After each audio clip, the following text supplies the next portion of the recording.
നിങ്ങളുടെ വ്യക്തിയുടെ നിങ്ങളെക്കുറിച്ചുള്ള രാത്രികാല ചിന്തകൾ എന്താണ് എന്ന് നോക്കാം. അവർ ചിന്തിക്കുന്നത് നിങ്ങൾ ആദ്യമായി കണ്ടുമുട്ടിയ നിമിഷവും നിങ്ങളൊന്നിച്ച് യാത്ര ചെയ്ത സ്ഥലങ്ങളും ആ നിമിഷങ്ങളും ഒക്കെയാണ് ഇപ്പോൾ ചിന്തിക്കുന്നത്. അവർക്ക് നിങ്ങളെ വല്ലാതെ മിസ് ചെയ്യുന്നു. നിങ്ങൾ അടുത്തേക്ക് എങ്ങനെ വരും എന്നതിനെക്കുറിച്ച് ഇപ്പോൾ അവർ ചിന്തിക്കുന്നു. അവർക്ക് നിങ്ങളോടത്തോട്ട് വരാനായി കുറച്ച് ഈഗോ ഉള്ളതായി കാണിക്കുന്നുണ്ട്. നിങ്ങൾ ഒന്നിച്ച് ഒത്തിരി ട്രാവൽ ചെയ്തതായി കാണിക്കുന്നുണ്ട്. അവിടെ ആ വ്യക്തി തനിച്ച് പോകുന്ന സമയത്തെല്ലാം നിങ്ങളെ അവർക്ക് വളരെയധികം മിസ് ചെയ്യുന്നുണ്ട്.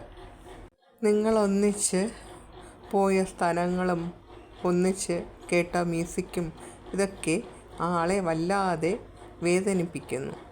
പകൽ സമയങ്ങളിൽ ആ വ്യക്തി ഫ്രണ്ട്സുമായിട്ടും മറ്റുള്ള വീട്ടിലുള്ള പാരൻസായിട്ടും ഒക്കെ വളരെ സന്തോഷത്തിലും ഒക്കെയാണ് മുന്നോട്ട് പോകുന്നത്. പക്ഷേ രാത്രി കിടക്കുന്ന സമയം ആ ആൾ നിങ്ങളെക്കുറിച്ച് മാത്രമാണ് ചിന്തിക്കുന്നത്. അവർക്കപ്പോൾ നിങ്ങളെ വല്ലാതെ മിസ് ചെയ്യുന്നു. ആ സമയം നിങ്ങളെ കാണണമെന്ന് ആഗ്രഹിക്കുന്നു. നിങ്ങളുടെ സ്നേഹബന്ധത്തിൽ മറ്റുള്ളവർക്ക് അസൂയയുണ്ടായിരുന്നതായി കാണുന്നു. ആ അസൂയയും നിങ്ങളുടെ ഈ ബന്ധത്തിൻ്റെ അകൽച്ചയ്ക്ക് കാരണമാകാം. ആരൊക്കെയോ നിങ്ങളെക്കുറിച്ച് ആ വ്യക്തിയോട് മോശമായൊക്കെ സംസാരിച്ചതായി കാണുന്നു. നിങ്ങളുടെ മുഖത്ത് നോക്കി ചിരിച്ച് കാണിച്ചിട്ട് നിങ്ങളുടെ പേഴ്സണോട് നിങ്ങളെക്കുറിച്ച് മോശമായൊക്കെ സംസാരിക്കുക. പക്ഷേ നിങ്ങളുടെ ഈ അകൽച്ച പെട്ടെന്നൊരു ദിവസം ഉണ്ടായതായി കാണുന്നു. നിങ്ങൾ പോലും പ്രതീക്ഷിക്കാതെയാണ് ആ വ്യക്തി നിങ്ങളിൽ നിന്നും അകന്നുപോയത്. നിങ്ങൾക്ക് മുന്നേ അവർക്ക് വേറൊരു റിലേഷൻഷിപ്പ് ഉള്ളതായി കാണുന്നുണ്ട്. നിങ്ങളിൽ നിന്നും പോയതിന് ശേഷം ആ വ്യക്തി ആ പഴയ വ്യക്തിയുടെ അടുത്തേക്കാണ് പോയത്. ഇപ്പോൾ മറ്റുള്ളവരിൽ നിന്നും അവഗണന കിട്ടിയതിന് ശേഷം നിങ്ങളുടെ സ്നേഹം എന്താണെന്ന് അവർ മനസ്സിലാക്കി കഴിഞ്ഞു.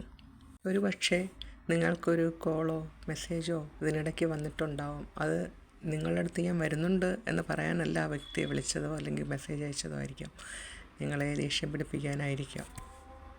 പക്ഷേ ഇനി നിങ്ങളുടെ അടുത്തേക്ക് ആ വ്യക്തി വരുന്നത് ഒരിക്കലും പിരിഞ്ഞു പോകാനായിട്ടല്ല, നിങ്ങളുടെ അടുത്ത് ഒന്നിച്ച് സ്നേഹമായിട്ട് ജീവിക്കാൻ വേണ്ടിയിട്ടായിരിക്കും. ഒരുപക്ഷെ നിങ്ങൾ അവരെ അങ്ങോട്ട് കോൺടാക്റ്റ് ചെയ്യാൻ ശ്രമിച്ചിട്ടുണ്ടാവും. പക്ഷെ അപ്പോഴൊക്കെ അവർ നിങ്ങളെ അവഗണിച്ചിട്ടുമുണ്ടാകും. അതുകൊണ്ട് നിങ്ങൾക്ക് മടുത്ത് ഇപ്പോൾ നിങ്ങൾ മാറി നിൽക്കുന്നുണ്ടാവാം.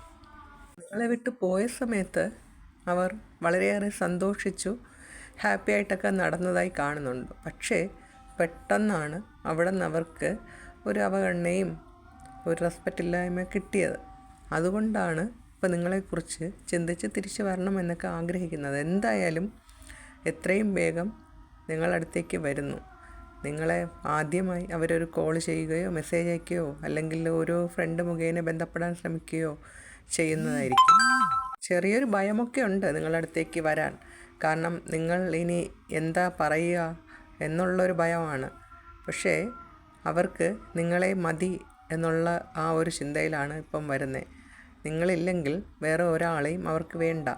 ഒത്തിരി ഓപ്ഷൻസൊക്കെ ഉണ്ട്, പക്ഷേ നിങ്ങൾ മാത്രം മതി. നിങ്ങളിൽ നിന്ന് കിട്ടുന്ന സ്നേഹവും റെസ്പെക്റ്റും അത് മറ്റൊരാളിൽ നിന്നും അവർക്ക് കിട്ടില്ല എന്ന് ഇപ്പോൾ അവർക്ക് ബോധ്യമായി കഴിഞ്ഞു. നിങ്ങൾ പ്രതീക്ഷിക്കാത്ത സമയത്ത് പെട്ടെന്നായിരിക്കും ആ വ്യക്തിയുടെ തിരിച്ചുവരവ്. ഇനി നമുക്ക് കുറച്ച് ക്ലൂസ് നോക്കാം. Karunagappally, letter R, Aluva,